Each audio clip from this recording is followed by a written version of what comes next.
Hello डीएवियंस, मेरा नाम है मनीष। वेलकम टू डीएवी गुरु। आज हम लोग क्लास 8 का सोशल साइंस पढ़ने वाले हैं। चैप्टर नंबर 2 को हमें आगे कंटिन्यू करना है। इसका पार्ट 1 ऑलरेडी अपलोड हो चुका था, जिसका लिंक आपको पिंड कमेंट में मिल जाएगा। उसको आप जरूर देख लीजिएगा ताकि ये पूरा चैप्टर आपका अच्छे से कवर हो जाए। आपके क्लास के जितने भी चैप्टर्स को मैंने अभी तक कंप्लीट करवाया है, उनके वीडियोस आपको इस चैनल पर मिल जाएंगे।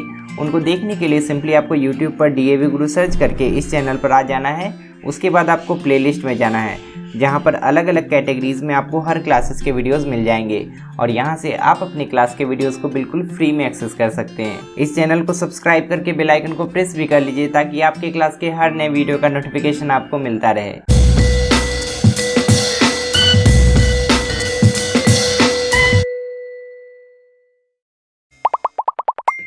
इस चैप्टर के पार्ट 1 में हमने चैप्टर का इंट्रोडक्शन देख लिया था। उसके बाद हमने लैंड रिसोर्सेज के बारे में पूरा पढ़ लिया था। ये सब आपको पार्ट 1 में मिल जाएगा। आज के क्लास में हम लोग सॉइल रिसोर्सेज के बारे में पढ़ना शुरू करेंगे और इसके अंदर जितने भी टॉपिक्स हैं सबको पढ़कर कंप्लीट कर लेंगे। और इसके अगले पार्ट में यानी कि पार्ट 3 में हम लोग वाटर रिसोर्सेज के बारे में पढ़कर इस पूरे चैप्टर को कंप्लीट कर लेंगे। हमारे धरती पर जितने भी रिसोर्सेज अवेलेबल है उसमें से एक सॉइल भी है। सॉइल हमारे लिए एक बहुत ही इंपॉर्टेंट रिसोर्स है। सॉइल के बारे में अगर हमें डिटेल में समझना है तो इसका बेसिक हमें जानना पड़ेगा कि सॉइल आखिर है क्या और ये हमारे लिए रिसोर्स कैसे है। उसी के बारे में यहाँ पर सबसे पहले हमें पढ़ना है। A large part of earth's land surface is covered with soil. धरती का अधिकतम भाग जो है ना वो मिट्टी से ही कवर है, मिट्टी से ही ढका हुआ है। एक रिसोर्स की तरह सॉइल जो है ना सबसे ज्यादा इम्पोर्टेंट फार्मर्स के लिए, मतलब किसानों के लिए सबसे ज्यादा इम्पोर्टेंट है मिट्टी। क्योंकि जितना भी एग्रीकल्चरल प्रोडक्शन होता है ना वो मेनली सॉइल के फर्टिलिटी पर ही डिपेंड करता है।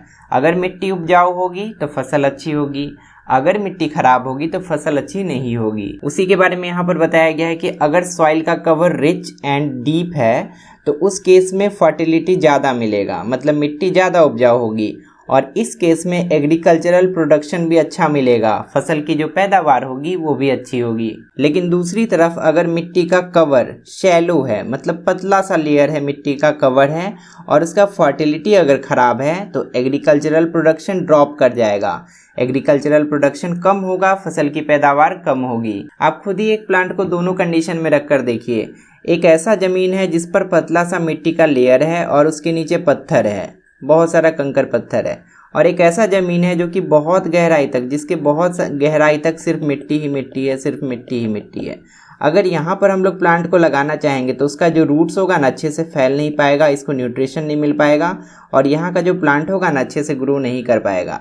लेकिन अगर हम लोग यहाँ पर प्लांट लगाएंगे ना तो इसका रूट अच्छे से फैल पाएगा यहाँ पर, और यहाँ पर प्लांट अच्छे से ग्रो कर पाएगा और यहाँ पर क्रॉप प्रोडक्शन जो होगा, फसल जो होगी वो भी अच्छी हमें मिलेगी। इससे हम लोग कंक्लूड कर सकते हैं कि थिक लेयर ऑफ सॉइल का होना, मतलब मिट्टी का मोटा सा लेयर होना, और ऊपर से फर्टाइल सॉइल होना, मतलब उपजाऊ मिट्टी होना, दोनों इम्पॉर्टेंट है ग्रोथ ऑफ प्लांट्स के लिए, प्लांट को अच्छे से ग्रो करने के लिए। सॉइल का पहला इंपॉर्टेंस तो हमें समझ में आ गया कि अगर मिट्टी अच्छी होगी तो फसल अच्छी होगी, मतलब प्लांट्स का जो ग्रोथ है वो सॉइल पर ही डिपेंड करता है।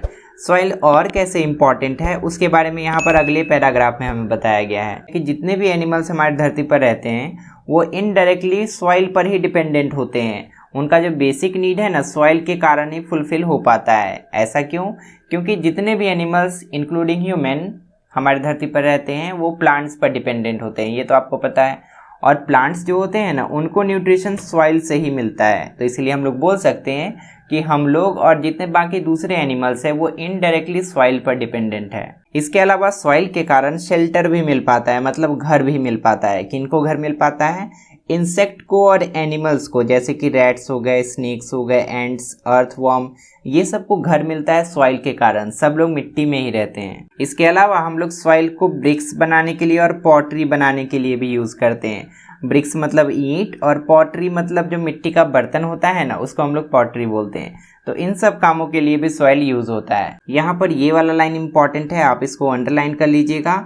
आपसे अगर पूछा जाएगा कि सॉइल एग्रीकल्चरल प्रोडक्शन पर कैसे इफेक्ट डालता है तो आप इस वाले लाइन को लिख सकते हैं। और ये वाला पूरा पैराग्राफ इंपॉर्टेंट है। अगर आपसे पूछा जाता है कि मिट्टी को हम लोग और बाकी के दूसरे एनिमल्स कैसे यूज़ करते हैं तो आप इसमें से पॉइंट आउट करके आंसर लिख सकते हैं। सॉइल रिसोर्सेज के अंदर ही एक सब टॉपिक है जिसका टाइटल है फैक्टर्स अफेक्टिंग सॉइल फॉर्मेशन। मिट्टी जो बनती है ना वो किस किस फैक्टर पे डिपेंड करता है, उसी के बारे में इस टॉपिक के अंदर में हमें डिटेल में पढ़ना है। Soil formation is influenced by 5 factors. 5 ऐसे फैक्टर्स है जिस पर सॉइल का फॉर्मेशन डिपेंड करता है, जिसमें कि पहला है पेरेंट रॉक, मिट्टी किस पत्थर के टूटने से बनी है, इस पर डिपेंड करता है कि मिट्टी कैसी होगी। दूसरा है द टोपोग्राफी, वो जो पत्थर है जिससे टूटने से मिट्टी बना है वो पत्थर कहाँ पर है, पत्थर पहाड़ पर है या पानी के अंदर है या रेगिस्तान में है, इस पर भी डिपेंड करता है कि मिट्टी कैसी होगी। तीसरा है क्लाइमेट, मतलब क्लाइमेट कंडीशन कैसा है, इस पर भी डिपेंड करता है कि मिट्टी को बनने में कितना समय लगेगा और कैसी मिट्टी बनेगी। चौथा है द वेजिटेशन कवर, मतलब प्लांट्स और ट्रीज भी हेल्प करते हैं सॉइल फॉर्मेशन में। और पांचवा है टाइम, टाइम पर भी डिपेंड करता है कि सॉइल का फॉर्मेशन कैसे होगा, कितना समय लगेगा और कौन सी मिट्टी बनेगी। Let us study each of them. अब हम लोग सभी के बारे में, सभी फैक्टर्स के बारे में एक एक करके डिटेल में यहाँ से पढ़ने वाले हैं। आप इसको अंडरलाइन कर लीजिएगा। अगर आपसे पूछा जाता है कि वो कौन कौन से फैक्टर्स है जिस पर सॉइल का फॉर्मेशन डिपेंड करता है, तो आप इन 5 पॉइंट को लिख सकते हैं। सबसे पहला फैक्टर हमने देखा था द पेरेंट रॉक। क्या होता है parent rock? The original rock from which soil is formed by the process of weathering is known as the parent rock. आसान भाषा में बोले तो मिट्टी जिस पत्थर के टूटने से बनती है उसी को हम लोग पेरेंट रॉक कहते हैं। अपनी क्लास 7 में पढ़ा था, हम पढ़ाए थे अच्छे से कि मिट्टी कैसे बनती है। एक पत्थर होता है जो कि वेदरिंग प्रोसेस के कारण मिट्टी में कन्वर्ट हो जाता है। ये जो पत्थर है ना, छोटे छोटे पार्टिकल्स में टूटता है अलग अलग कारणों से और उसके बाद मिट्टी का फॉर्मेशन हो जाता है। आप जानते हैं कि जैसे पेरेंट्स होते हैं वैसे ही उनके बच्चे होते हैं, बिल्कुल उसी तरह यहाँ पर भी होता है। जैसा पत्थर होगा उससे बनने वाला मिट्टी भी वैसा ही होगा। जैसे कि एग्जाम्पल के लिए यहाँ पर बताया गया है कि जो ब्लैक सॉइल होता है ना, वो लावा रॉक से बनता है। तो आप इसको याद कर लीजिएगा। अगर एग्जाम में पूछा जाए कि लावा रॉक के टूटने से, लावा रॉक के वेदरिंग से कौन सा सॉइल बनता है, तो आप बताइएगा कि ब्लैक सॉइल बनता है। दूसरा है the topography. Topographical variation such as mountain, plateau and plain affect the thickness of soil cover. मिट्टी का थिकनेस कितना होगा ये इस पर डिपेंड करता है कि मिट्टी कहाँ पर है। मिट्टी माउंटेन पर है मतलब पहाड़ पर है, या प्लेट्यूज में है, या प्लेन्स में है। अगर हम लोग माउंटेनियस रीजन की बात करें, अगर हम लोग पहाड़ों की बात करें, तो वहाँ पर स्टीप स्लोप आपको देखने को मिलेगा। अचानक से ढलान होता है कुछ इस तरीके से, यहाँ पर अगर कुछ होगा भी तो वो टिक नहीं पाएगा। ऐसे केस में मिट्टी का जो टॉप लेयर होता है वो बहुत ही शैलो और थिन होता है। आप खुद ही इमेजिन करके देखिए कि अगर यहाँ पर मिट्टी होगी भी तो क्या वो टिक पाएगी? नहीं टिक पाएगी। थोड़ा सा बारिश होगा बस सब मिट्टी बहकर नीचे चले जाएगी। ऑन द अदर हैंड अगर स्लोप जेंटल है, हल्का सा स्लोप है, इस केस में सॉइल कवर जो होगा ना वो थिक और डीप होगा। खुद ही इमेजिन करके देखिए कि कुछ इस तरीके का जमीन है जहाँ पर हल्का सा ढलान है, तो जो मिट्टी होगा ना वो स्टेबल होगा, आसानी से बहकर बारिश के पानी के कारण या हवा के कारण नहीं जा पाएगा यहाँ से। और इसका जो डीपनेस होगा ना वो भी थोड़ा सा ज़्यादा हमें मिलेगा, क्योंकि यहाँ का जो मिट्टी है वो स्टेबल है, यहाँ से कहीं जा नहीं पा रहा है वो। इतना कुछ समझने के बाद हम लोग बोल सकते हैं कि soil cover is always thick in plains. जो प्लेन्स होते हैं ना वहाँ पर सॉइल कवर थिक होता है, मोटा सॉइल कवर होता है, क्योंकि यहाँ की मिट्टी कहीं बहकर जा ही नहीं पाती है। एग्जाम्पल के लिए अगर हम लोग इंडिया के नॉर्दर्न प्लेन्स की बात करें तो यहाँ पर आपको थिक सॉइल कवर देखने को मिलेगा।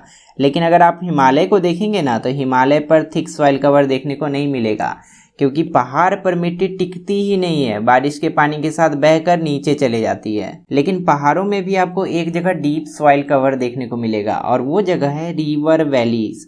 जैसे कि एक ये पहाड़ हो गया और एक ये दूसरा पहाड़ हो गया, इसके बीच का जो जगह है ना, यहाँ से आई मिट्टी और यहाँ से आई मिट्टी के कारण भर जाती है और यहाँ पर आपको डीप सॉइल कवर देखने को मिलेगा। यहाँ पर मिट्टी जो होती है ना बहुत गहरी होती है। अगला जो फैक्टर है वो है क्लाइमेट। क्लाइमेट कंडीशन पर भी डिपेंड करता है कि सॉइल का फॉर्मेशन होगा या नहीं, उसके बारे में यहाँ पर बताया गया है। Climate factors like temperature and rainfall affect the soil formation.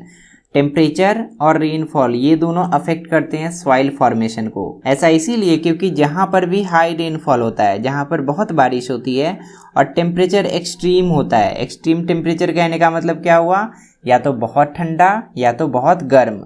उस केस में जो पत्थर होते हैं ना, रॉक्स जो होते हैं ना, आसानी से वेदर्ड हो जाते हैं, आसानी से टूट जाते हैं। इसको समझने के लिए हम लोग राजस्थान का एग्जाम्पल ले सकते हैं, जहाँ पर एक्सट्रीम डिफरेंस आपको देखने को मिलेगा दिन के और रात के टेम्परेचर में। दिन में बहुत ज़्यादा गर्मी वहाँ पर हो जाता है और रात में कंपैरेटिवली थोड़ा सा ठंडा हो जाता है। ऐसे कंडीशन में जो रॉक्स होते हैं ना वो एक्सपेंड करते हैं और कॉन्ट्रैक्ट करते हैं। हम आपको हीट चैप्टर में पढ़ाए थे क्लास 7 में कि मैक्सिमम ऑब्जेक्ट्स जो होते हैं ना, गर्म करने पर फैलते हैं और ठंडा करने पर सिकुड़ जाते हैं। बिल्कुल ऐसा ही पत्थरों के साथ होता है।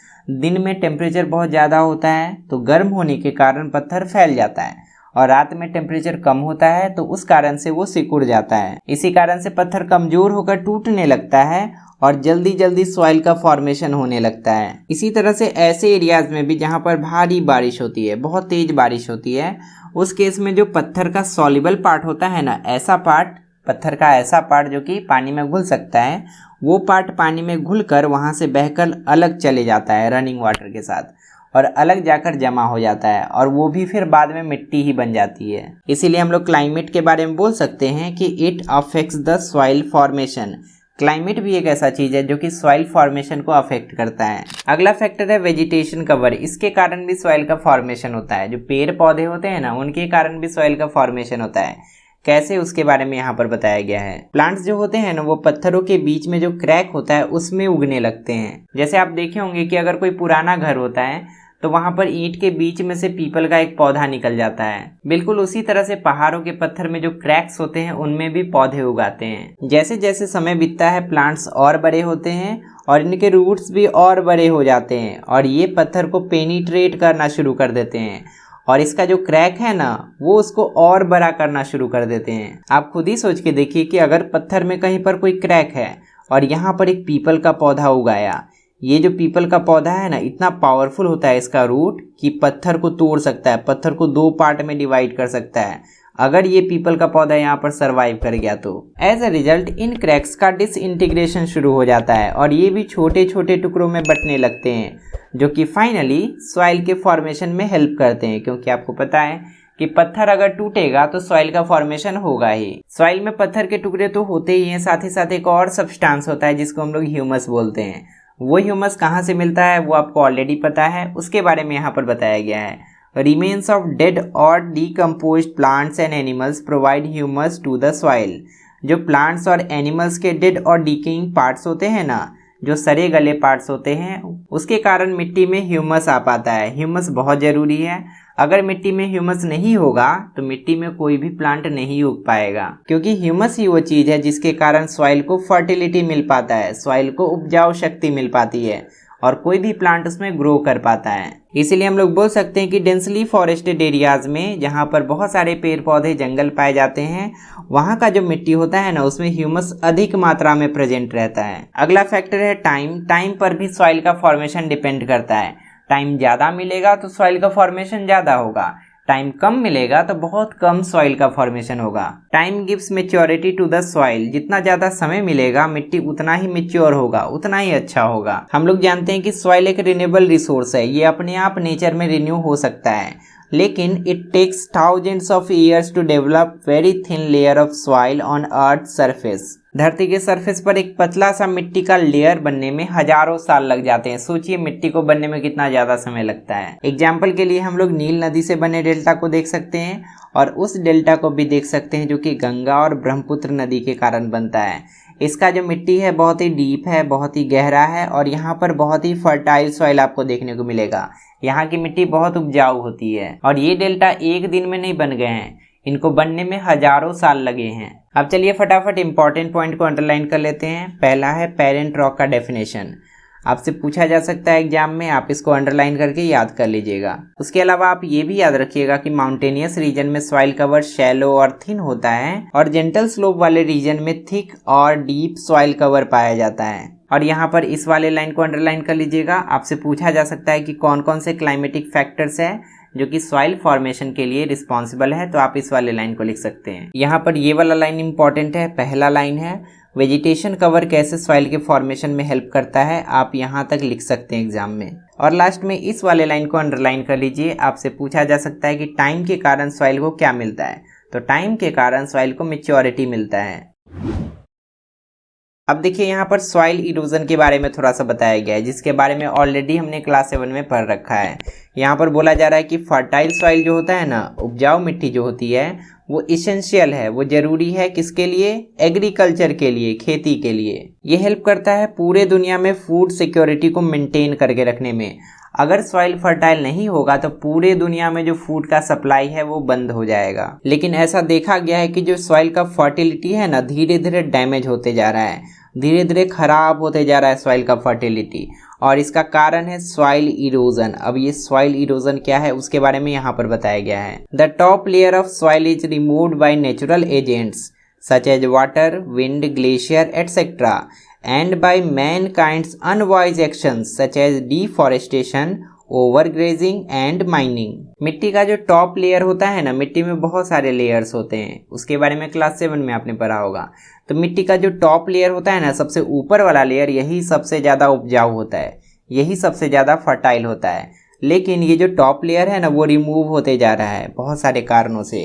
इसका कुछ नेचुरल रीज़न भी है, जैसे कि वाटर के कारण ये रिमूव हो जाता है, विंड के कारण रिमूव हो जाता है, ग्लेशियर के कारण रिमूव हो जाता है, और कुछ ऐसे रीजन है जो कि आदमी के कारण उत्पन्न होते हैं, जैसे डिफॉरेस्टेशन, अधिक मात्रा में पेड़ काट लिए जाते हैं, ओवर ग्रेजिंग, एक ही जगह पे बार बार पशुओं को चराया जाता है, माइनिंग, जमीन को खोद खोद कर अंदर से रिसोर्सेस निकाले जाते हैं। इन सब कारणों से सॉइल इरोजन होता है।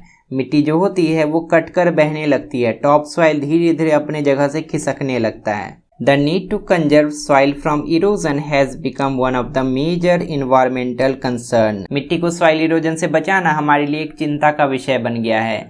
अगर हम लोग सॉइल इरोजन नहीं रोकेंगे, उसका उपाय नहीं करेंगे, तो एक ऐसा समय आएगा कि हमारे पास फर्टाइल सॉइल ही नहीं होगा खेती करने के लिए। यहाँ पर आप इस वाले लाइन को अंडरलाइन कर लीजिएगा। सॉइल इरोजन के बारे में आपसे पूछा जाए तो आप इतना लिख सकते हैं, ये पूरा लाइन इंपॉर्टेंट है यहाँ तक। आप इसको शॉर्ट भी कर सकते हैं, कुछ एग्जाम्पल्स जो बीच बीच में दिए गए हैं ना, आप इसको हटा सकते हैं, आपका आंसर छोटा हो जाएगा। हमारा अगला सब टॉपिक है सॉइल कंजर्वेशन। मिट्टी हमारे लिए कितना जरूरी है ये तो हम लोग जान लिए, और सॉइल इरोजन हमारे लिए कितना खतरनाक हो सकता है ये भी हम लोग जान लिए। अब हमें ये जानना है कि सॉइल को कंजर्व करके हम लोग कैसे रख सकते हैं। इसको समझाने के लिए यहाँ पर बहुत सारे पॉइंट्स दिए गए हैं, हर पॉइंट को अच्छे से समझिएगा। एग्जाम में अगर आपको सॉइल कंजर्वेशन के बारे में लिखने के लिए बोला जाएगा तो आप 2-3 पॉइंट को अच्छे से मिलाकर एक्सप्लेन कर सकते हैं। पहली बात तो ये कि सॉइल कंजर्वेशन होता क्या है, इसको हम लोग कैसे डिफाइन कर सकते हैं। इसको हम लोग सिंपली एक लाइन में बोल सकते हैं कि soil conservation means prevention of soil from being eroded.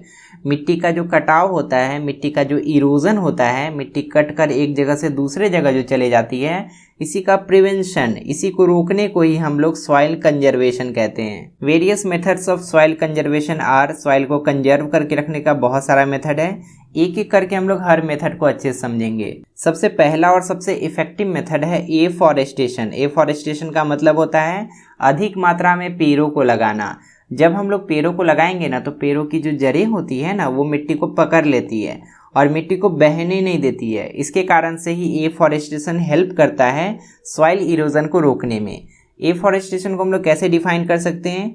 Afforestation is the process of planting more trees and seed in the land. जमीन में अधिक से अधिक पेड़ लगाने को, अधिक से अधिक बीज लगाने को ही हम लोग एफॉरेस्टेशन कहते हैं। It reduces the surface run of and binds the soil. मिट्टी जो बहकर कहीं और चले जाती है उसको रोकता है, और मिट्टी के जो पार्टिकल्स है ना, उसको इसका जड़ बाइंड करके रखता है, बांध कर रखता है कि पार्टिकल्स कहीं और न जा पाए। सॉइल इरोजन को रोकने का दूसरा तरीका है पेड़ों को एक लाइन में लगा देना, जिसको हम लोग शेल्टर बेल्ट भी कहते हैं। ऐसा डिजर्ट रीजन में किया जाता है अपने खेतों को प्रोटेक्ट करने के लिए, ताकि विंड इरोजन न हो पाए। मान लेते हैं डिजर्ट रीजन में आपका एक खेत है जिसका जो मिट्टी है ना, बहुत ढीला है और बहुत हल्का है। थोड़ा सा भी हवा आएगा तो यहाँ का मिट्टी उड़ सकता है। इसको रोकने के लिए इधर भी एक लाइन से हम लोग पेड़ लगा देंगे और इधर भी एक लाइन से हम लोग पेड़ लगा देंगे, ताकि हवा अगर आए भी तो पेड़ उसको रोक दे और उसके कारण से यहाँ पर जो विंड इरोजन हो सकता है वो ना हो पाए। तीसरा तरीका है ओवर ग्रेजिंग को रोकना। मान लेते हैं ये एक फील्ड है और यहाँ पर कुछ पेड़ पौधे हैं, और यहाँ पर पेड़ पौधा आप देखें, आपका मन खुश हो गया और आप अपने पशुओं को इसी में लाकर रोज छोड़ देते हैं। तो पशु क्या करेंगे, यहाँ के सभी पेड़ पौधों को खा जाएंगे और एक समय ऐसा आएगा कि यहाँ पर एक भी पौधा नहीं दिखेगा। उस केस में यहाँ पर सॉइल इरोजन स्टार्ट हो जाएगा। यहाँ की जो मिट्टी है बारिश के पानी के साथ, हवा के साथ बहकर यहाँ से कहीं और जाने लगेगी। Overgrazing by animals like ship and goats must be checked. अगर कहीं पर ओवरग्रेजिंग हो रहा है तो उस पर हमें ध्यान देना चाहिए। कहीं पर अगर बहुत सारे भेड़ चर रहे हैं, बार बार वहीं पर आके चराया जाता है या बकरियों को चराया जाता है, तो उस पर हमें रोक लगाना चाहिए। अल्टरनेटिवली हमें ऐसे फील्ड्स में फॉडर क्रॉप्स लगाने चाहिए, ऐसे फसल लगाने चाहिए जिससे कि हमारा भी फायदा हो और पशुओं को चारा भी मिल जाए। The free movement of animals in the field should be restricted. ऐसे जितने भी फील्ड है जहाँ का मिट्टी उपजाऊ है, ऐसे फील्ड में हमें एनिमल्स का मूवमेंट को रेस्ट्रिक्ट करना चाहिए। आराम से कोई भी एनिमल जो आ जाता है ऐसे फील्ड में, उस पर हमें रोक लगाना चाहिए। Step should be taken to check recklessly cutting और फेलिंग ऑफ ट्रीज। अगर कहीं पर अधिक मात्रा में पेड़ काटे जा रहे हैं तो उस पर भी हमें रोक लगाना चाहिए, उस पर भी हमें ध्यान देना चाहिए। Flood should be avoided by building dams across the reverse.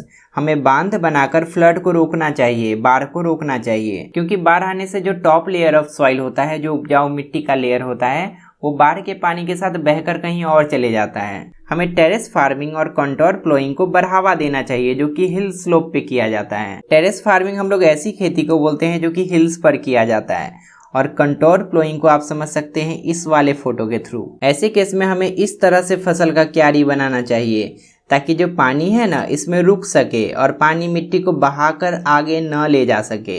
अगर हम लोग यहाँ पर ऐसे ऐसे क्यारी बना देंगे तो क्या होगा, पानी आराम से इसके थ्रू बहकर नीचे जा पाएगा और जो पानी है ना अपने साथ बहुत सारी मिट्टी को भी बहाकर नीचे लेके चले जाएगा। उसके अलावा सॉइल इरोजन को रोकने के लिए हम लोग बहुत सारे साइंटिफिक एग्रीकल्चर प्रैक्टिसेस को फॉलो कर सकते हैं। जैसे कि पहला है रोटेशन ऑफ क्रॉप्स। हमें फसल को बदल बदल कर लगाना चाहिए। एक ही फसल को बार बार लगाने से मिट्टी की जो उपजाऊ शक्ति होती है ना वो घट जाती है। और दूसरा है स्ट्रिप क्रॉपिंग। स्ट्रिप क्रॉपिंग क्या होता है इसको ध्यान से समझिएगा।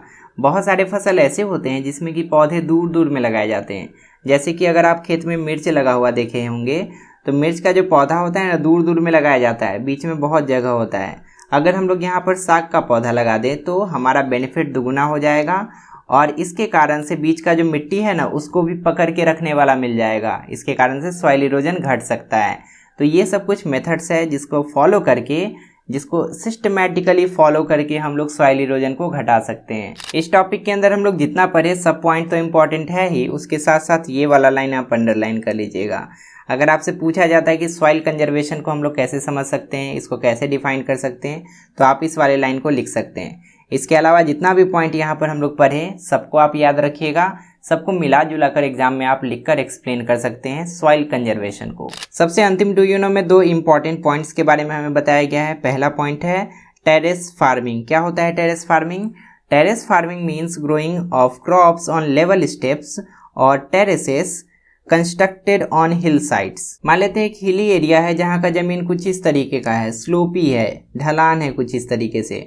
अगर इसको काट के हम लोग स्टेप जैसा स्ट्रक्चर बना देते हैं, कुछ ऐसा सीढ़ी जैसा स्ट्रक्चर अगर हम लोग बना दें तो हम लोग यहाँ पर आसानी से खेती कर सकते हैं और यहाँ पर भी आसानी से खेती कर सकते हैं। खेती करने के इसी तरीके को हम लोग टेरेस फार्मिंग कहते हैं। दूसरा है कॉन्टोर प्लोइंग। ये तो आपको पहले भी बताएं कि क्यारी को ऐसे ना बनाकर, ढलान के डायरेक्शन में ना बनाकर हम लोग इसके अपोजिट डायरेक्शन में बनाते हैं, उसके परपेंडिकुलर डायरेक्शन में बनाते हैं ताकि पानी अच्छे से बह ना पाए और मिट्टी जो है यहाँ से बहकर कहीं दूर ना जा पाए। इसको डिफाइन करने के लिए आप लिख सकते हैं contour ploughing is a technique of ploughing parallel to the contour of a hill slope rather than up and down the slope so to reduce soil erosion। Contour ploughing एक ऐसा टेक्निक है जिसमें कि जब हम लोग क्यारी बनाते हैं, जब हम लोग प्लोइंग करते हैं तो वो इस खेत के कंटोर के पैरेलल होता है।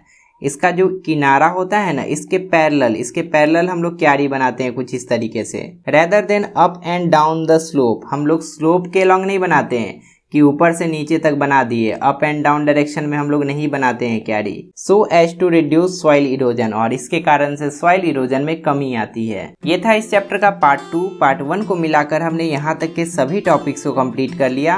पार्ट 1 को भी आप जरूर देख लीजिएगा, पिन कमेंट में आपको उसका लिंक मिल जाएगा। अगर आपको इसका पार्ट 3 भी चाहिए तो आप कमेंट में लिखकर उसके बारे में ज़रूर बताइएगा। जाने से पहले वीडियो को लाइक कीजिए, चैनल को सब्सक्राइब कीजिए, बेल आइकन को प्रेस कीजिए और इस चैनल के बारे में अपने दोस्तों को बताइए। और इन सब के बदले में हम आपकी पढ़ाई को और भी ईजी और इंटरेस्टिंग बनाते रहेंगे। अब तक सोशल साइंस के जितने भी चैप्टर्स को मैंने कंप्लीट करवा दिया है, उनके वीडियोज़ को देखने के लिए लेफ्ट साइड में क्लिक कीजिए और इसके बाद वाले क्लास का वीडियो देखने के लिए राइट साइड में क्लिक कीजिए। फिलहाल इस वीडियो में इतना ही, मिलते हैं अगली क्लास में बहुत सारे नए टॉपिक्स के साथ। तब तक के लिए अपना ध्यान रखिए और अच्छे से पढ़ाई करते रहिए।